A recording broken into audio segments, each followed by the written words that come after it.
Is this realistic?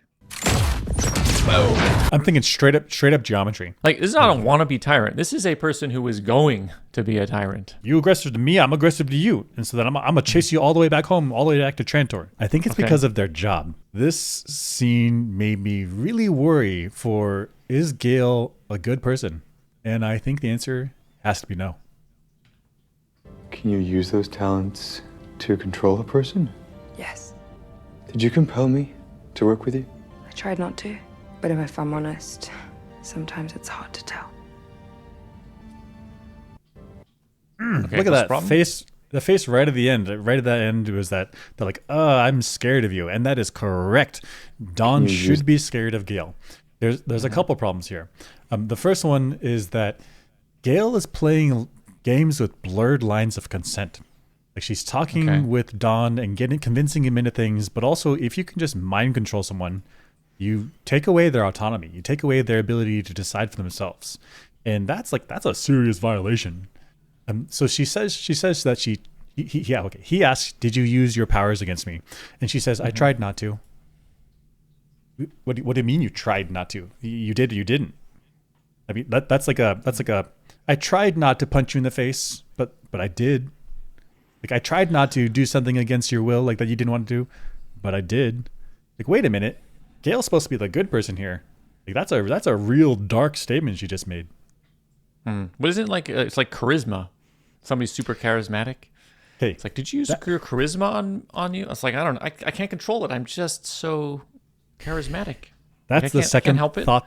That's the second thought I had. So the second thing he asked her is like, did you do this? She's like, sometimes it's hard to tell. Like, wait a minute. First of all, you don't know when you're using your powers or not. Like, you could be just charming. I'm just the life of the party. Let me take you home and we'll hang out together. It was like, wait a minute. Were you using your charm powers to me? Were you actually just a cool person that was like interesting and I want to talk to you? I want to get to know you. Or actually, were you manipulating me? You're using some, in this case, some superhuman powers. And you don't even know if you're doing it. Like, you could be really coercing people into bad stuff. I mean, based on how Dawn's story ends up, she basically convinces him to self-destruct. I don't know if he would do that without being compelled. Right. And this is a big problem. In fact, this is something I learned from a different movie that I think is relevant. Yeah. From Ratchek. Ratchek is from Starship Troopers. He's a human. Yeah, listed there. And he says this line to Rico at the beginning of the movie, which I think is right. What would you do if you were me? Figuring things out for yourself is the only freedom anyone really has. Use that freedom. Make up your own mind, Rico. What would you... Hell yeah, Ratchek. Hell yeah, Ratchek. Rico's Roughneck. Wait, no, Ratchek's Roughnecks. Yeah, there it is. So this is a big statement in a movie that's maybe not supposed to be taken so seriously. That's a debate. But this is a big statement because life is complicated. We live in societies. We live in the world of physics. And so you don't always get a choice about how things have to play out. But at least you should be able to have the autonomy to decide things for yourself. Yep. And if you take that away, then people aren't free. They're robots or slaves. Mm-hmm. And so that's why I feel real bad about what Gaal did, what her powers are, about to be the ability to convince or control people and what you want to do. And she's not even taking agency for it. She's not even saying like, yes, I did. She's like, I tried not to, or, sometimes I can't even tell if I'm doing it. Like, I mean, good for the character, because then you get this feeling of maybe she's not a good person, but also, holy cow, look at Dawn's face there. That is the correct expression. Like, what are you? What am I looking at right now? Like, you are a monster. On the outside, looks great. But on the inside, there's some darkness in you. Right, for sure. Gosh, I kind of feel like Gaal is the good guy, but she does some extremely questionable things. Ooh, heavy start. Yeah. This is, I don't know, the rich people crash landing on the, I don't know what planet it is. It's the moon planet with the burning. Yep. I don't remember the names of these planets. It's the Foundation planet, I think. I believe they should have died. but maybe they have some future tech. Boom. Flat out. We're going down. Going down. There we go. Oh, I think this is internals. Okay. Oof. There. Right there, they should have died. There, they should have died again. Okay. So the problem I have with this is like, okay, first off, this, right, they hit this rock. Bam! Boink. Yeah, that's high speed. Bam! And it may only deflect the ship a little bit off its course, but it happens over a short time, which means heavy acceleration. Impulse, like a heavy hit. Heavy hit. But if you watch there, they just sort of jiggle. They're jiggling, they're just moving. And then they hit the ground and they survive as well. So you're saying that the ship is big and heavy, which means for the ship, small deflection. But for the people inside, like I didn't see any seatbelts or like the strap downs or whatever. That's right. So like the Magnifico here, where is he? He's just sitting on a couch. And he does some wobbly business, but he isn't flung against the wall when the ship hits the rock, or flung into his seat onto the floor and crushed when they crash land, because there must be some sort of future tech, an inertial dampener that is whole. So my explanation would be an inertial dampener reduces the inertia of the bodies inside the ship. Okay. So that some force field of some type could impart an acceleration on the stuff inside the ship that exactly matches the ship itself. So when the ship gets knocked by rocks, the bodies inside also get knocked by the same acceleration. And so there's no relative motion. And so then they don't feel anything. So if I can understand this, what you're saying is if you have a ship moving along and then it hits here's our ship. If it hits a wall, then the ship has its inertia changed. It should be traveling as it's unaffected. It should continue to travel unless being acted upon. Yeah, that's the physics word. But then it is acted upon. It hits a wall, which means it stops. Yeah. But if people are loosey-goosey and they're not like strapped down to chairs or whatever, then they have their own inertia, which should carry them forward. But if their ship stops and they're still going forward, they should run into the front of the ships. Just like if you have a head-on collision in your car and you're not wearing a seatbelt and you don't have an airbag, well, as soon as your car stops, you're still going forward, which means you hit the windshield or something. Right. And since we don't see that motion here, they must be somehow kept into their seat. And since they're not strapped in, it must be some sort of advanced force field inertial dampener tech. Something like that. Yeah. Something like that, right? To reduce, to dampen the amount of inertia that they already had. Inertial dampeners. Yeah. And it's just like, this is a reference to Star Trek with like when they go to warp, they're like, pew, but they have to reduce the inertia of the ship to do it. And so that doesn't cause any damage. That's a good observation. That's right. Because otherwise they should be like concussioned at the very least, but they should be dead from hitting the inside of their own ship. Right. I think they would get flung out of their seats and hit a wall, and then they would accelerate, but that acceleration would likely kill them. I think so. All the organs and stuff messed up. Gosh. But the weird thing about this, though, is you think if they had this tech when they hit the wall, let's watch it here. So they hit the wall or hit the ground, and they actually like vibrate. They like feel it. But I see. A little bit, but not so much that they're going to be flung against the wall and die. So like these inertial dampeners are like, or whatever this tech is dialed in. So like we're going to let you feel that you've got into a collision, but not so much that it's going to kill you. You're going to feel some vibration. I see. Okay. I think I got an explanation for this. Okay, so like a fully maximum inertial dampener, they're like locked in. They don't move at all, but they're allowed to move a little bit, which means it's like a kind of inertial dampener. And I think actually my next clip is perfect for this. I think it's because of their job. Okay. Sure, we pose, we scamp, we make people laugh, we move product, so I guess kind of like traders too. People just watch you eat. Oh, we were naked. Sure, we. Okay. So I thought that they were just rich kids, just being rich and like just sitting around doing nothing. But actually, I think they're OnlyFans creators. Okay. And they're OnlyFans creators because she says they sit around and eat naked, which is like... Yes. Yes. cam girl, cam guy behavior. It's at least like Twitch, hot tub, Sure, we put- let's just chillin'. It's at least that, right? Yeah. But Yeah. but actually naked. I don't know if there's like full pen, but it's at least some degree of like naked stuff, right? Okay, It's just like what? It's like, yeah, you're not full porn, but you're doing something OnlyFans like. Yeah, some jiggle physics. Yeah. Which is exactly what we're talking about, right? Because you were saying that they don't have full-on inertial dampeners because they're allowed to move in the ship. They're not like locked in and the ship crashes and they're like, I didn't even notice anything, right? There's like some amount of jostling around the seat, which is about the right speed, amplitude, and frequency for OnlyFans. I see. So when they're traveling around, and they got the inertial dampeners on, they need to have some sort of, they need to have the ability to Bounce, move around and have wiggle. vibrations and jiggles. Thrust? And so that's part of their OnlyFans career that pays the bills. I mean, they're doing real well. I don't live there. They're doing real well. Okay.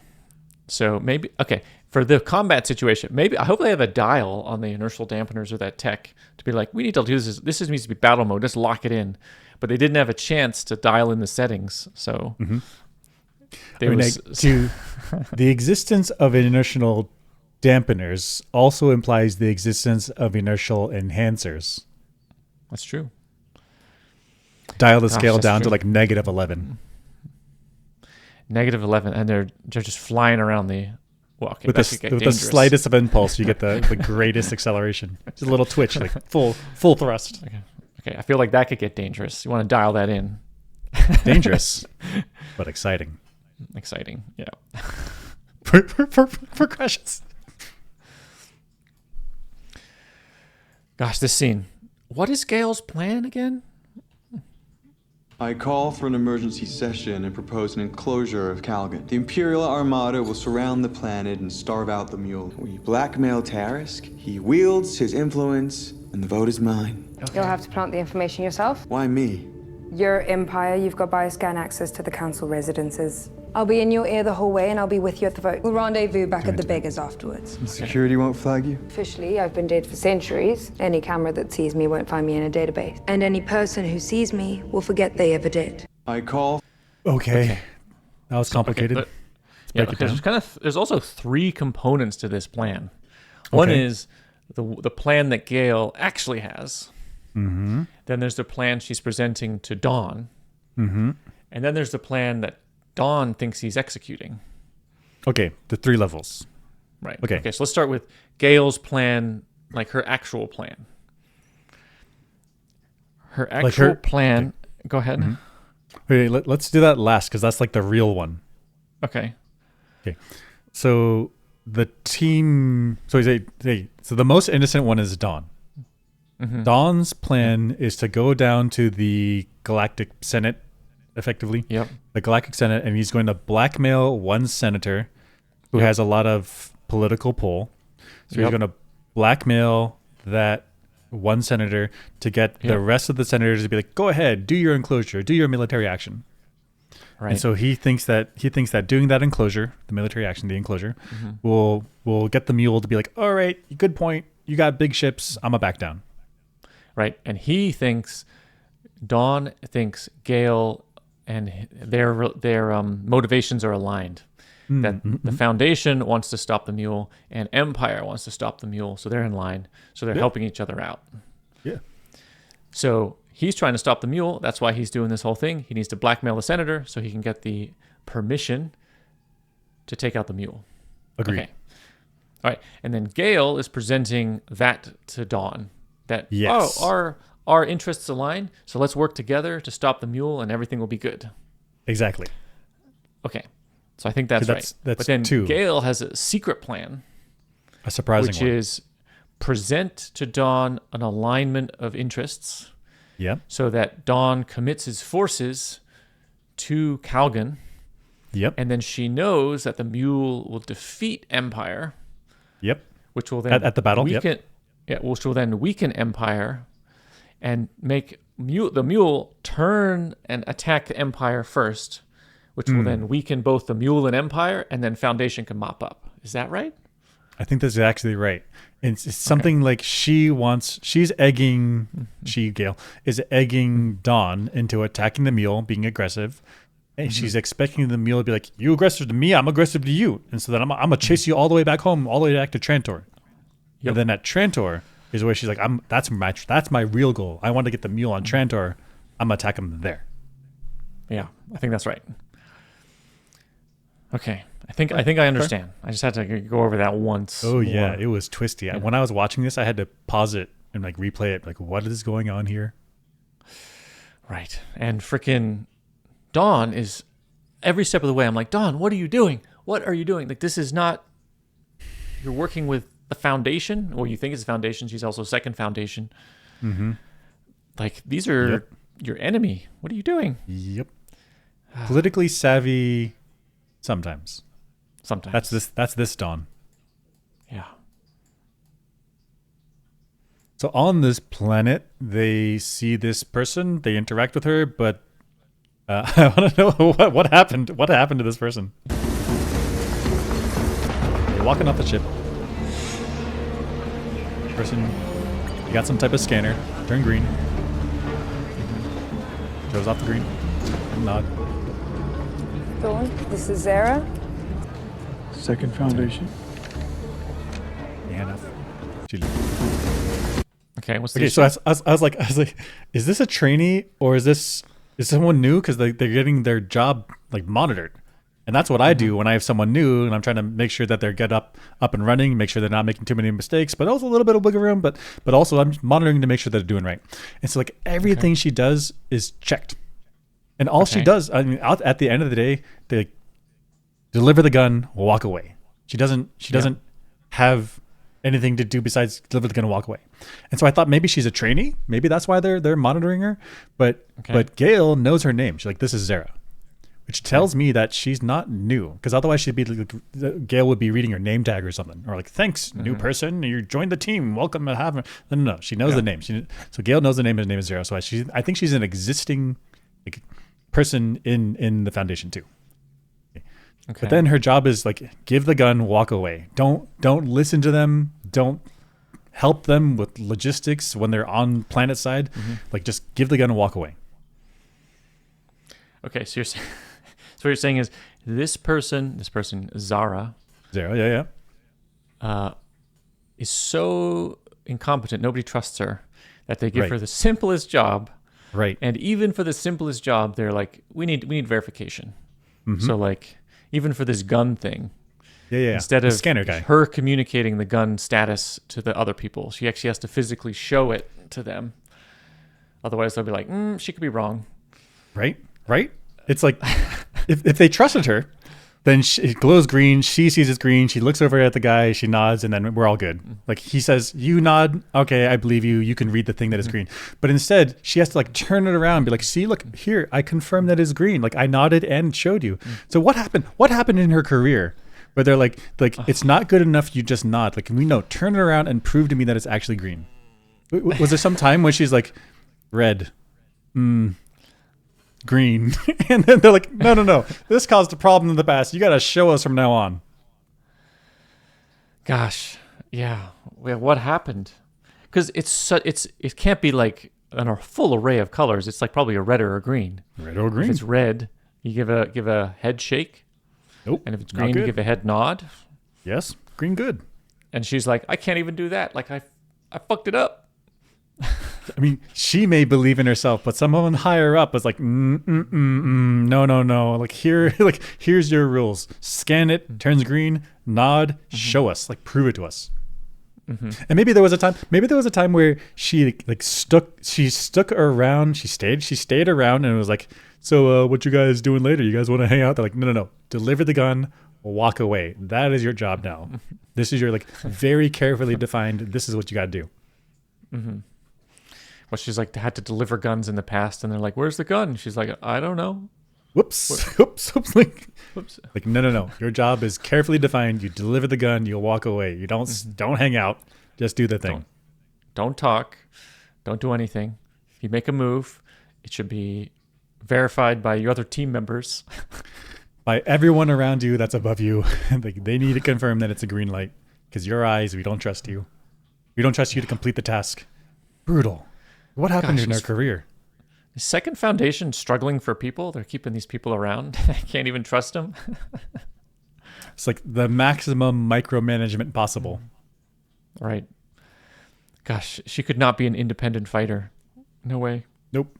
They're like, shoot the gun. They're like, she's like, okay. She's like, shoots into the sky. Like, no, point the gun. Enemy. And let us know. Let us confirm that you're pointing the gun in the correct direction. Like, I pointed it there. Like, okay, now shoot. Like, what? Like, what? Okay, what happened? What happened in her career? Yeah. Oh, it's kind of a weird scene. Weird scene if you think about it. This is also weird. This is the most psychotic power play. Like, what is this guy doing? I could tell the council the truth, that I'm being blackmailed. I think they'd believe me over a wannabe tyrant who's not even on the middle throne. You won't mention this to anyone for as long as you are breathing, because if you ever do, you will stop breathing. I could tell them. Good response by Don. Like, this guy, he's acting up, talking to you, disrespectful. You're Don. You're not the middle throne, so got to stand up for yourself. Good. The psychotic part is that in the first episode of this season, season 3, we see that the dawn day dusk cycle is 40 days away, 40 days away from going through its cycle, right? So that means dawn by now is like 30 days, 25 days, 25 days away from becoming becoming the day, which means the middle throne, which means like the supreme chancellor, the empire, right? So this guy is like just disrespecting him to his face, and he's only got to wait 30 days before dawn becomes day, becomes empire. Like, this is like psychotic power play. Yeah. So, gosh, this guy, he's like, you don't have power right in this moment. Right this moment. You don't have full power right in this moment. You have a lot of power because you're Dawn and you're grown up, but you don't have full day power yet. So I'm going to talk shit at your face. Why? What are you doing? But it's not like it's like you might never become day. Like, no, you're going to become day very soon. Like Don has a memory. He's not goldfish level. Like, he's going to remember that you were jerked to him 30 days ago. He even calls him a wannabe emperor. Throne. Not even on the middle throne. A wannabe tyrant who's not a wannabe tyrant who's not a wannabe tyrant who's. Like, this is not a wannabe tyrant. This is a person who is going to be a tyrant. Right. What are you doing? You call me a wannabe tyrant? Correct. I want to be a tyrant, and I will be in 30 days. Right. It's ridiculous. Like, it's just some guy off the street who's like, I'm a dictator. It's like, he's crazy. He's wannabe. It's fine. Yeah. That's different. That's different. No, this is a guy literally about to step onto the throne. Not a wannabe. What is this guy doing? This is like a basketball player talking shit to the owner's son after the owner announced, in 30 days, my son's going to take over the team. It's like, what are you doing? That's about to be your boss in 30 days. Yeah, it's like in the U.S., we have the president. The election happens in November, but he's inaugurated in January. And in December, you're like, want to be president? You ain't nothing. It's like, you're just a president-elect. You ain't shit. Like, yes, I'm president-elect. I'm going to be president very soon. Why? I'm going to have power pretty soon. What are you doing? This is the most psychotic power play. Like, it's so short-term. Like, what are you doing? Unreal. Makes no sense. This is also interesting. Empire had to ask the legislature for tactical permission. How weak is the Empire now? We need to engage the Imperial fleet for enclosure. The Mule must be contained. We will proceed with the vote. Show of Signa. The Imperial fleet will be deployed to Kalgan. We need to... So this isn't like a declaration of war or permission for funding to use the Imperial fleet. No. This is like, I want to move the fleet from where it is to Kalgan. So I need to move them. Empire can't even give... Yeah, can I? Can I move them? Can I? Mm-hmm. Like, this is like, it's just a moving the fleet. This is not some big decision. Mm-hmm. And he still has to ask permission for that. He's so weak. It's unbelievable.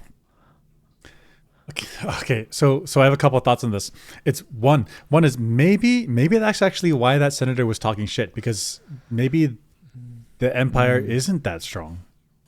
Right. I don't think they can be.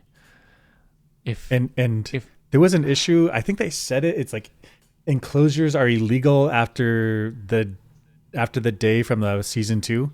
Like he messed it up. He went after the enclosure, all the ships got lost, and so like from then on, they're like, you need Senate permission.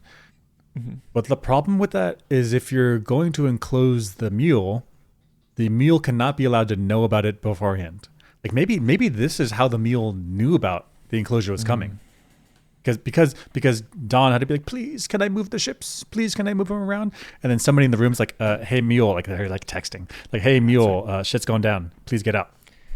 Right. Because Empire is so weak and he has to ask for tactical permission.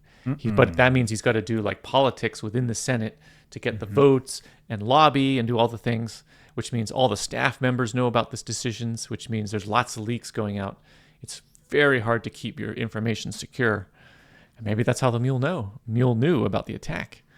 This is a solid argument for having a strong leader in a strong authoritarian government. Oh no. Well, I mean, in a lot of countries, when there's a serious crisis, the executive branch or the president or whatever is allowed to make quick decisions without asking for permission for this exact reason. Right. I think in World War II, pretty much every country did that. Like you're the president or chancellor or what, depending on your country, different name. But they're like, go ahead, do what you need to do. We're behind you. Yeah. That's it. And there's lots of drawbacks to that because it can all end in, a dictatorship or tyrant behavior.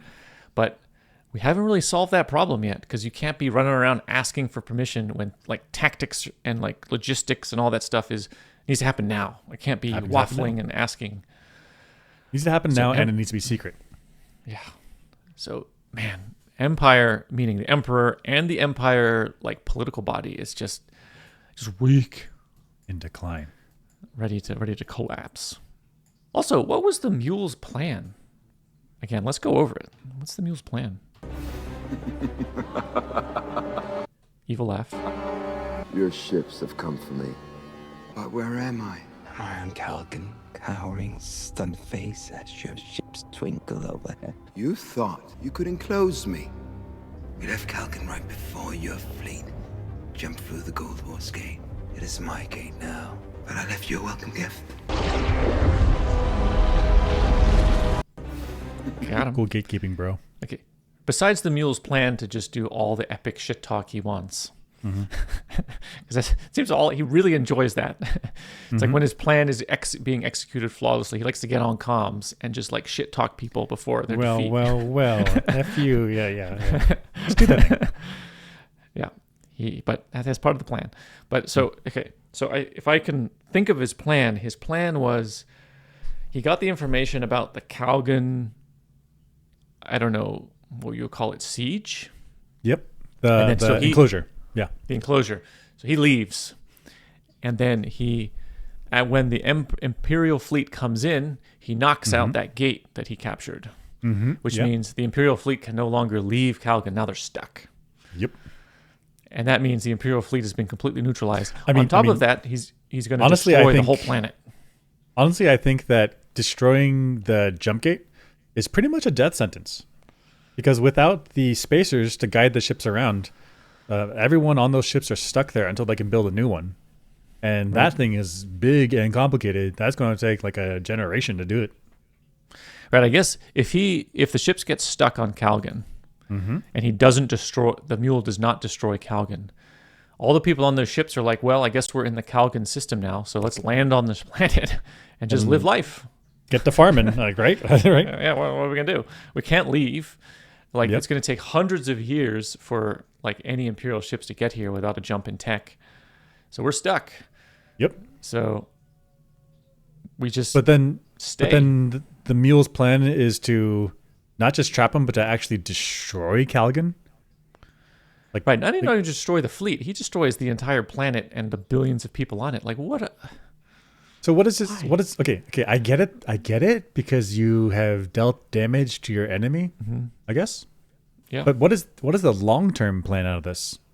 Because if he's going around the galaxy, you're like, I'm going to be your new leader. If other places were like, find out about Kalgan, like they hear that you killed everyone on Kalgan and you didn't need to, I don't want to listen to you. That's right. It could really, if planets are like, well, if the mule comes to us next, and that means we're going to get destroyed, I'm going to side with the Foundation or Empire, because like my options are get destroyed or join up. Like I'm joining up. Right. Immediate guerrilla warfare. Right. Yep. This could backfire if he gets this reputation of like not taking care of planets, destroying them all the time. Why would anybody want to join? Nobody would want to join. I'd poison every food and drink and air. Sure, anything that he's going to be around. Poison. Because he's going to kill us anyway. He's going to kill us anyway. So why even attempt to join his power? Exactly. I think this is a huge screw up by the mule. Agreed. But it's too evil. Evil for no reason. Yeah, it's kind of evil. And but what he did get was he got some cool points scored in his epic speech. Absolutely. Letting them know. That's right. Also, when he destroyed Kalgan, was this tech realistic?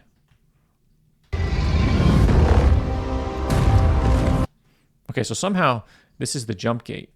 And he shoots what he called cobalt at the surface of the nearby star. Okay. And then it causes this blue shockwave. Okay.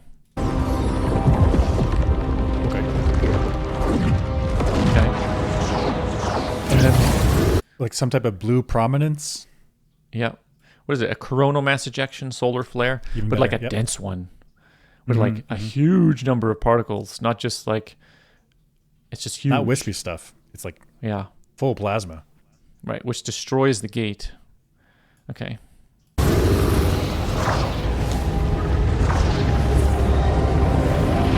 Okay, it's continuing. I mean, it's coming.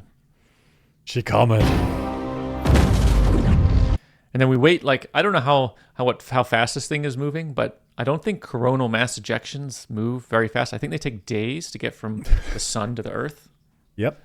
So if this is moving at similar speed, we do this thing, and then we're waiting a couple days for this thing. Yeah, everyone on Kalgan's like, it's coming! It's coming! Like, but it's been like 30 hours, so I guess I'll take a sleep now. And the next day, like, it's still coming! Yeah. And look, it doesn't lose any density.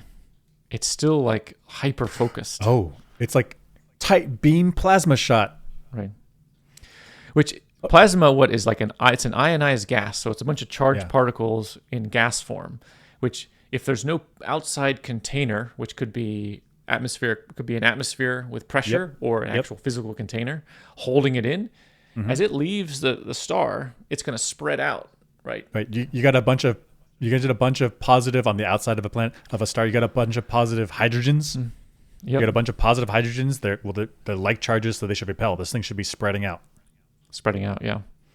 But this nearby the star, it's very condensed and localized. Sure. And then near the planet, which is maybe an AU away, like Earth-Sun distance away, it's still really sharp and localized. Wow.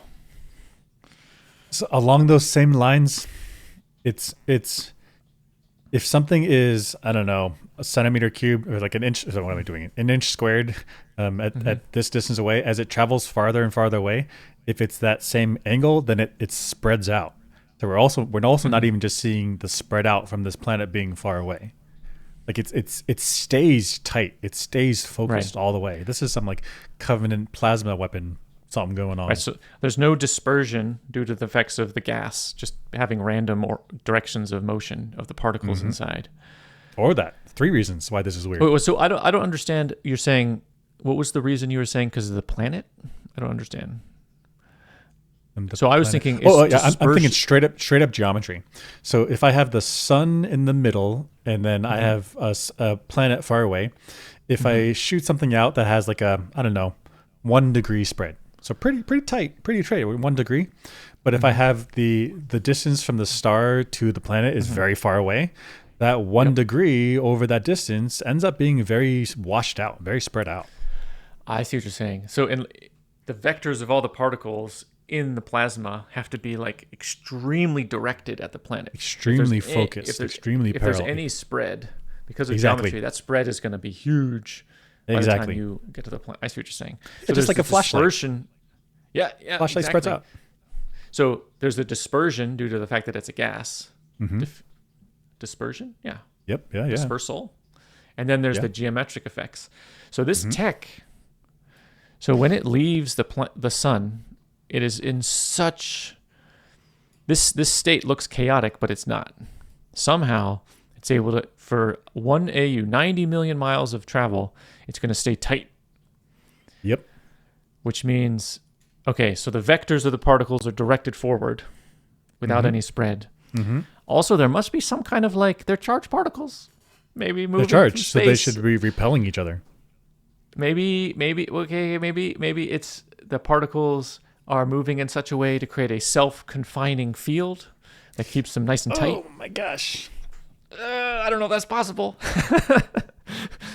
But they're like swirling and moving as they move through space, such that it creates a field that keeps it nice and tight. Okay. And I don't know if it's possible, but if it is possible, that is our idea. TM. Space weapons owned by us. Yep. Oh that's my some gosh. future anti-alien defense stuff. TM. Our idea. Yeah. So this tech, gosh, and not only that, so you got to make this tight beam, doesn't disperse, good accuracy, but also you got to understand how you make a beam of cobalt atoms, create some reaction in the star that creates a shock wave that like creates a splash effect that pushes this forward into the solar system. Just the understanding of plasma physics, solar dynamics, all of it is just so incredible. Maybe that's the Mule's real secret power, is that he's very good at plasma physics. Very good at plasma physics. This ain't easy. Ain't easy. Gets it done. Gosh, do I think this is realistic? I don't want to say it's impossible, but gosh, this is right. As a classically trained scientist, I cannot know what the future technologies are.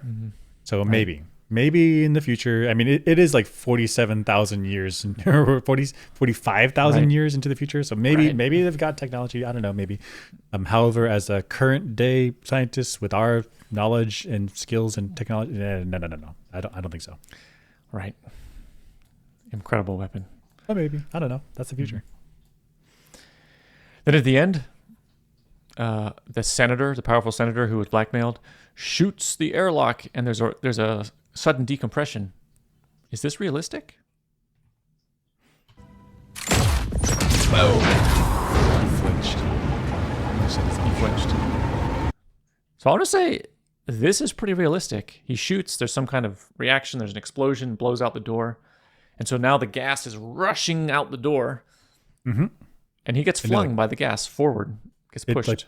It pushes him. The gas behind him pushes him forward. Yeah. And he moves relatively slowly. The gas is probably like whooshing by him, but because he's a high mass body, it like hits him and just pushes him slowly while most of it's whooshing around him, I think. Okay. I like that. Yeah, like a wind tunnel. Yeah. Yeah. And it's not just this one room.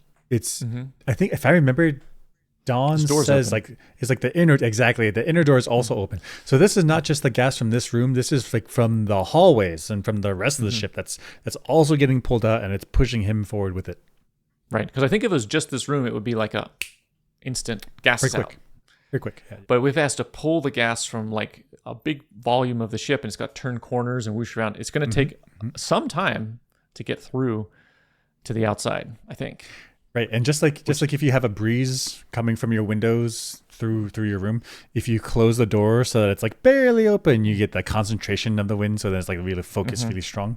Same thing here. You got a wind, you get air from the rest of the ship, but it's being focused down to that door, and so then it gets real high speed. Yeah. Right, so that actually right there. At first, I thought it was unrealistic because I was like, "That's a steady stream of gas." Can you point where you're looking at? So I'm looking like right here. Okay, There's a steady stream of gas coming out the door. And I'm like, that's too much air. If it was just the room, it would be instant, just a blast of air, and that's it. But it's pulling air in from the interior of the ship, so that's going to take some time. So I think that is pretty cool. Yeah, seems realistic. Be at peace. More evidence of like a flow from the interior of the ship that's taking some time. Mm-hmm. Be brave.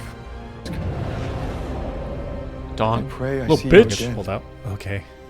He's pulled out. Yeah, didn't have the grip strength. Yeah. Do some dead hangs, bro.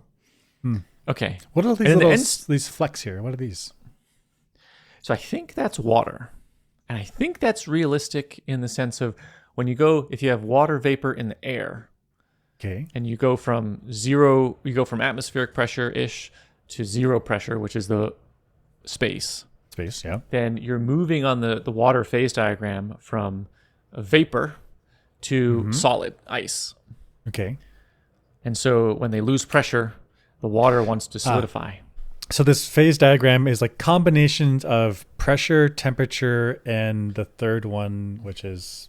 I think it's mostly just pressure and temperature. Pressure, temperature. The standard phase diagram. So depending on the combinations of the pressure and temperature, you could be in a different phase of water, so vapor, liquid, or solid. Okay. I remember high school chemistry teacher. They took water and put it inside a vacuum chamber and made it boil without adding any heat. So they sucked out the air pressure, which made the water like bubble up, boil, even though they weren't adding any temperature, any heat. Right. Okay. And now, is the reason why it becomes ice crystal because the phase diagram makes it solid, or is it this evaporative thing where the evaporation pulls the heat away, which then crystallizes, pulls the heat away from the water, which then makes it solid? I can't remember, but I think it's realistic that you end up with crystals. Although I do think crystals are a little bit too large. If there's tiny droplets or water vapor in the air, and there's a sudden decompression, then I think you get ice crystals, but they're going to be tiny. I don't think you're going to get these big chunky snowflake, like small snowflakes, not these ice sheet flakies. Okay, but also I get it because like you can't show on screen tiny little crystals that are not visible. Like you got to make these things big. Right. It might actually look like a cloud almost. Like a fog. Sure. Yeah. Maybe. Fog. I mean, I guess that is fog, right? Mm-hmm. Little water droplets in the air. Yeah. So I think this is realistic, except they're a little bit too chunky, that there's going to be like particulates of water left behind. Although just floating. Now that we're saying that, I'm surprised when we look at that left wall. So left wall and also the ceiling grates. It looks like those are frosted over, which I am surprised about. I'm surprised because what that means is that those sections are also cold, right? In order for the ice crystals to land and settle and not just melt, that wall and those grates must also be cold, which I don't think is right. Okay. I don't think it's right because it's too fast. Exactly. I think it's too fast. Like you get all the air that gets sucked out, and the room is already like, whatever many degrees Fahrenheit. It was already like a 77 Fahrenheit, 22 something, because people were in there. It's a room temperature. And so if you suck out all the air rapidly, I don't think you've had time for the room to cool. I think it's still roughly room temperature. I don't think ice would have settled on it. So what about, like if you have a gas that expands, it cools down. That's true. The reason the gas, when it expands, it cools down is because it does work on the outside pressure, which reduces the internal energy of the gas as it expands, which reduces the temperature. I agree, totally. So is that an argument for this making that gas expanding out, cooling everything down? So let's slow it down. So it's hard for me to imagine the cooling by expansion, but I can more easily understand the heating from compression. Just like a piston. If you take a cylinder of gas and you like crush it real fast, just the act of crushing it real fast makes it get hot. I guess the example of that is a diesel engine. Like you don't actually have a spark in there. Like you just have it crushes and then it gets hot enough that the diesel goes off. Yep. So then the opposite of that, if squeezing something makes it hot, then expanding it makes it cool. Yep. And the way you said it in terms of physics terminology is the gas had to do work. It had to use energy to push the surrounding out. And so when it does work, it uses energy to expand its volume. Then its energy leaves the system, which the temperature is the average kinetic energy, so the temperature reduces. I don't think this applies here. Okay. For two reasons. One is because what is it pushing against? Like, there's no like balloon, or there's no like internal combustion engine cylinder. I think it's just free expansion into space.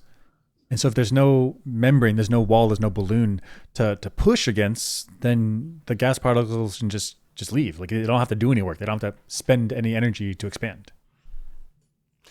Okay, I see what you're saying. So in the expansion case, you're always pushing against something to cool down the gas. But in this case, it's pushing against space. Well, there's nothing in space. So there's actually no pushing, which means no work. And because it's so fast, there's no heat. Agreed. So Good there's point. no work, no heat, no change in energy of the gas, which means no change in temperature. Yep. Which means if the grate is at room temperature and the gas is at room temperature, then they will end at room temperature. I think that's no work right. done. I think that's right.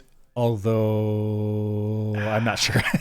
I'm not sure because the ideal gas law, which what we're talking about here, works at these. It's like it's quasi. What is it called? Quasi equilibrium. Yeah.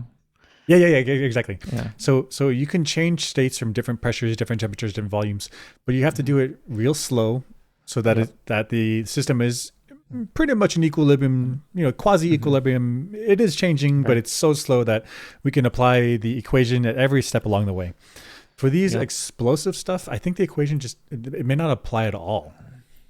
Right. So we're pulling intuition from the ideal gas law and moving through a phase diagram or state diagram. Yeah. Which requires this at every step of the way. We're pretty much in equilibrium. Like a but slow here's this change. This is like a dynamic. We've got ballistic trajectories of gas particles. Things are not in equilibrium. So the ideal gas law intuition may not even apply. May not even apply I don't think it does. In which case, will there be deposition of water on the grate? I still want to say no. That work argument is pretty compelling. I think no. It's too fast. There's no time for that. Yeah. That whatever that wall is made out of, it's too fast for it to have cooled down. Right, that's very fast cooling. Got to have fast cooling and then deposition as that's happening as gas is rushing out. Right. That's exactly. That's a lot. I want to say no. I want to say no. But cool, super cool scene. But this is a good job on the team. They've got a lot of this. I think is correct. I think the amount of gas, the pushing, the rushing, the end state, which is like it's a vacuum with some crystals left over. Like pretty good. I got to say. Good. I think. Yeah. Pretty good folding of science reality into science fiction. Yeah. Dawn, though, gotta work on your forearms, buddy. Yeah. Grip strength. You're dead now, but could save your life. Get that bucket of sand. Dig. Yeah, let's dig. Yeah, do dead hangs. Whatever you gotta do. Get thick arms. Yeah. And that's our homework assignment for everyone. Get thick arms. See you next time. Yeah. Next time? Next time.